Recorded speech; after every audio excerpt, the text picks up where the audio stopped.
Oke, kita lanjutkan. Mas Pipin ini, bagaimana posisi PKS? Apakah akan mengikuti dua koleganya, PKB dan Nasdem yang langsung merapat ke pemerintahan Pak Prabowo? Atau bertahan?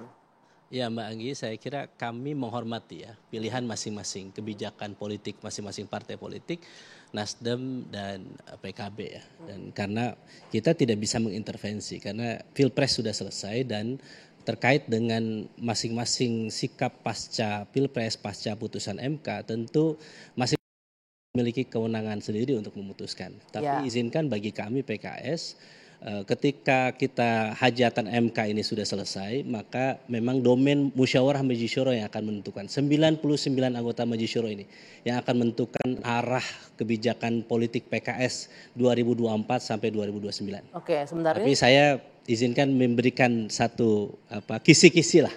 Kira-kira bagaimana proses pengambilan kebijakan di PKS. Gimana? Jadi 99 anggota Majelis Syuro ini yang akan memutuskan, akan melihat pertama adalah maslahat dan madorotnya. Lebih banyak kira-kira maslahatnya di dalam atau di luar pemerintahan. Kita akan dilihat kira-kira kalau di dalam kira-kira kita bisa melakukan perubahan dan perbaikan enggak? Atau memang lebih baik di luar? Ketika 2004-2009 lalu kami memilih untuk berada di dalam pemerintahan di era Pak SBY. Kami yakin waktu itu bisa memberikan kontribusi yang terbaik, ada Menteri Pertanian, Menteri Sosial dan sebagainya. Ya, bagaimana waktu itu terjadi sebuah sembada beras di era mentannya dari PKS. Bagaimana waktu itu PKH program Keluarga Harapan itu menjadi program PKS. Kemudian 10 tahun terakhir di era Pak Jokowi, PKS memandang bahwa kita penting untuk mengambil keputusan di luar pemerintahan. Kenapa? Pertama, karena kepantasan demokrasi. Waktu itu hampir semua partai masuk ke dalam pemerintahan. Tidak ada di luar. Bayangkan kalau tidak ada yang mengambil keputusan di luar pemerintahan, apakah kita layak untuk menjadi negara demokrasi atau bukan? Itu yang pertama. Yang kedua adalah pembelajaran politik. Pendidikan politik kepada masyarakat, yang menang silahkan jadi the ruling party, yang kalah silahkan menjadi oposisi, sehingga nanti ada check and balances di situ. Yang ketiga adalah untuk mengakomodir aspirasi masyarakat. Banyak masyarakat ya dalam berbagai kasus ya Bang, saya ingat betul ya selama 10 tahun ini mengajarkan kepada kita bahwa ketika pemerintah tidak ada oposisi, maka kecenderungan dominan yang mendominasi bahwa seakan-akan menghegemoni semua kebijakan itu. Contoh misalnya waktu itu kami dari PKS menolak, satu-satunya waktu itu partai yang menolak rancangan undang-undang haluan ideologi Pancasila. Mohon izin ya Bang Andreas. Yang waktu itu dibawa oleh pemerintah dan kami waktu itu menolak. Kenapa? Karena ini bahaya. Mengkerdilkan Pancasila menjadi Trisila dan menjadi Ekasila. Dan contoh lagi apa? Misalnya Undang-Undang Cipta Kerja. Jadi persoalan Undang-Undang Cipta Kerja waktu itu banyak merugikan masyarakat. Anak-anak muda saat ini ketika kita ingin bekerja susah untuk bekerja karena salah satunya banyak persyaratan yang merugikan para tenaga kerja. Nah dari titik itulah maka waktu itu kami memutuskan untuk menjadi oposisi. Walaupun suaranya sedikit kalah yang penting sudah mencoba untuk mewakili aspirasi rakyat. Betul, karena itulah bahayanya kalau masyarakat kemudian tidak ada tempat untuk menyalurkan aspirasi, bisa jadi cara-cara tidak demokratis dilakukan. Jadi kami waktu itu merasakan betul bahwa suara masyarakat itu disampaikan kepada kami. Banyak penolakan kenaikan harga BBM, kenaikan harga beras saat ini disuarakan kepada PKS. Mas Pipin, ini kalau yang saya tangkap ini aromanya sih kayaknya mau bertahan oposisi ya. Tapi ini saya mau tampilkan dulu yang ini nih. Bagaimana sekjennya PKS menyebutkan akan mengatur pertemuan dengan Prabowo. Ada PKS ingin temui Prabowo dalam waktu dekat. Ini kata sekjennya. Sekjennya ini masuk dari 99 yang memutuskan juga nggak nanti?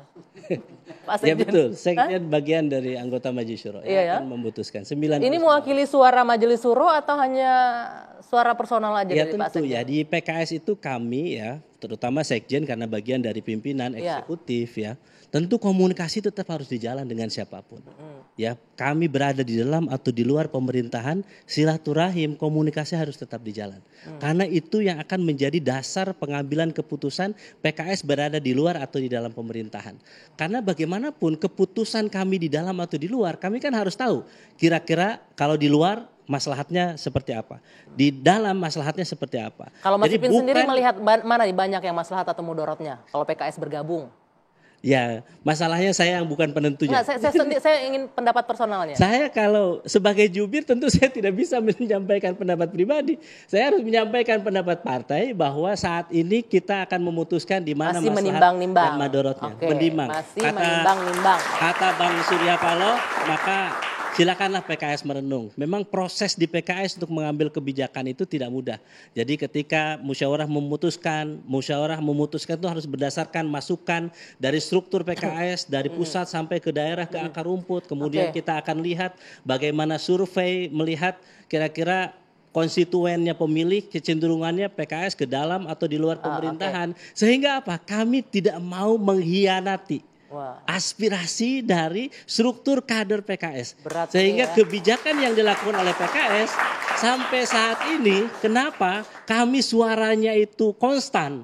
Ada kenaikan dari pemilu ke pemilu. Karena komitmen terhadap suara rakyat, suara para pemilih PKS. Ini berbicara kolega Anda nih, berarti nggak komitu ya PKB sama Nasdem? Kami harus menghormati pilihan itu. Menghormati, dan tentu ada hitung-hitungan. Ya, masing-masing partai punya penilaian sendiri untuk bergabung atau tidak. Tapi kalau kita lihat kan ini kan dari awal 3 partai yang mengusung. Bagaimana Anda melihat 2 rekan partai sudah menyeberang langsung seperti itu? Jadi saya kira tadi kita tidak bisa mengeneralisir ya. Masing-masing itu punya pertimbangan dalam memutuskan di dalam atau di luar pemerintahan. Saya kira sama-sama terhormat, sama-sama bermartabat, tinggal masing-masing berhitung kira-kira maslahatnya lebih banyak di luar atau di dalam pemerintahan.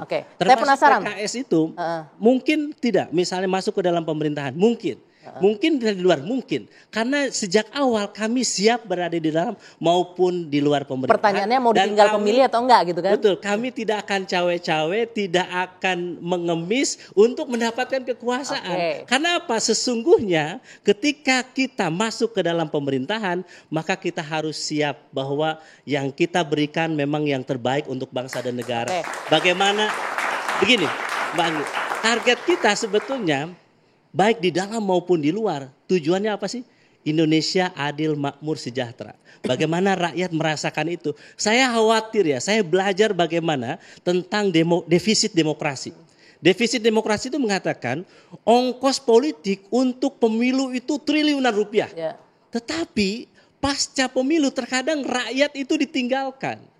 Aspirasinya itu tidak didengar. Dan yang jadi persoalan adalah ketika pemilu tidak bisa menyelesaikan persoalan yang dihadapi oleh rakyat seperti pengangguran, kemiskinan, harga-harga meningkat, kurs rupiah semakin melemah, dan yang paling sangat menyedihkan adalah ketika pemilu selesai korupsi merajalela di mana-mana. Mas Ipin, ini saya penasaran ini. Kemarin kan sudah bertemu ini Pak SP dengan presidennya PKS. Pak SP kan jelas tuh ngomong, ini saya katakan ke teman-teman PKS coba renungkan. Terus hari ini juga ada halal bihalal ya dengan PKB. Sama nggak pesannya coba renungkan juga untuk ngajak bergabung? Saya belum tahu hari ini di PKB komunikasinya seperti apa. Karena saya harusnya ikut hadir karena dapat undangan di sini. Belum ada update ya. Tetapi bagi kami ya poinnya tadi. Kami hadir, saling menghormati, kita sudah saling memaafkan, pemilu sudah selesai, kita sudah koalisi kemarin di Koalisi Perubahan, sudah mengusung Pak Anies dan Gus Muhaimin, dan kemudian selanjutnya monggo mari kita kembali ke masing-masing partai ya. Dan saling menghormati pilihan politik. Bang Saleh, sebagai koalisi yang pengusung dari awal Prabowo Gibran sampai diputuskan oleh KPU kemarin, ini tiba-tiba kan ada yang masuk baru nih, PKB masuk belakangan, Nasdem juga sinyalnya akan masuk. Ini gimana? Bisa menerima itu koalisi 02? Ya pertama begini, PAN itu sebetulnya loyalisnya Prabowo. Jadi kita sudah 3 kali pemilu ikut Prabowo. Sama PKS juga sebenarnya. 2 kali kalah, ya kan? Kemudian yang terakhir menang. Kalau PKS kan terakhir lari, nggak ikut. Yang giliran menang nggak ikut ya? Iya. Giliran menang nggak ikut. Jadi kalau kita kan loyalis tulen gitu loh. Jadi karena itu kalau Prabowo mengatakan bahwa kita dasar-dasar pemerintahan ke depan didasarkan pertama pada persatuan kesatuan bangsa. Kan itu yang dinyatakan. Jadi sudahlah perseteruan, perdebatan ditinggalkan. Kedua, Pak Prabowo melihat tantangan ke depan itu berat. Bahwa tantangan global misalnya saat ini luar biasa kencangnya, beratnya gitu. Sehingga friksi-friksi politik yang ada di Indonesia itu memang harus diminimalisir gitu loh. Jadi karena itu tentu kami akan menghormati apa yang menjadi dasar pokok pijakan berpikirnya Pak Prabowo itu. Itu satu ya. Ini yang pertama.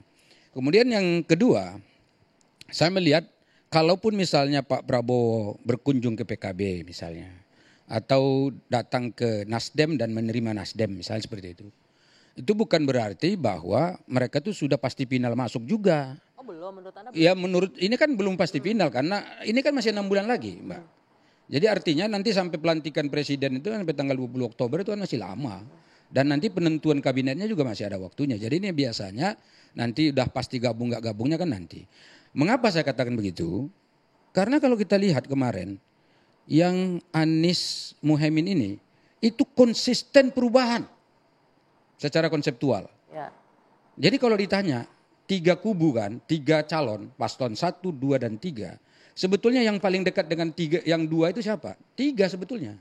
Jadi Ganjar Mahfud itu secara konseptual ya, itu yang paling dekat. Kenapa? Karena di dalam konsepnya Pak Ganjar dan Pak Mahfud itu mereka tetap ingin melanjutkan yang baik dan juga menambah kesempurnaan yang belum dianggap lengkap kan itu. Tapi kubu 01 itu konsisten dan garang sekali untuk mengatakan perubahan. Lihat saja debat-debat yang terjadi. Tapi malah yang merapat nah sekarang coba lihat, maksud saya secara konseptual ini tentu kita pertanyakan juga. Coba nanti lihat lagi rekaman-rekaman di mana ada perdebatan, ada wawancara dan seterusnya yang melibatkan para calon-calon ini. Ya katakanlah misalnya kalau misalnya PKB mengatakan perubahan itu penting sekali dilakukan gitu. Nanti kalau gabung bagaimana? Kan kita melanjutkan, bukan merubah. Kalau ini kayaknya secara konseptual kan nggak bisa ini gitu loh. Ini begitu juga dengan Nasdem. Ini makanya saya katakan belum tentu juga mereka masuk. Jadi jangan langsung kita justifikasi harus masuk gitu loh. Tapi memang konsepnya Pak Prabowo itu menjalin persatuan itu bukan soal di dalam kabinet atau di luar kabinet. Ini kayaknya tapi ada persatuan antar sesama anak bangsa. Yang diantaranya ada politisi, ada yang non politisi dan semua elemen bangsa disatukan untuk menghadapi tantangan yang besar di masa akan datang itu. Enggak, Bung Noel, ini kayaknya rekan separtai kolega satu koalisinya kayaknya agak-agak berat hati. Bukan berat, gini loh. Saya mau ini secara konseptual, ini jadi penting juga jangan sampai begini loh. Orang kan perubahan. Iya. Tiba-tiba menelik di tikungan itu tak masuk ke sini gitu. Berubah kali, Bang. Berubah. Ya, berubah ini segini loh. Kok sebegitunya gitu jadi langsung berubah. Ini baru kecuali kalau udah bulan lagi. Ini kan baru berapa hari gitu loh. Baru diketok langsung. Nah maksud saya begini, saya tentu menghormati apa yang disampaikan Pak Prabowo, apalagi memang kalau mereka gabung secara politik itu pasti akan memperkuat posisi politik Pak Prabowo di DPR, pasti itu. Dan itu kita butuhkan.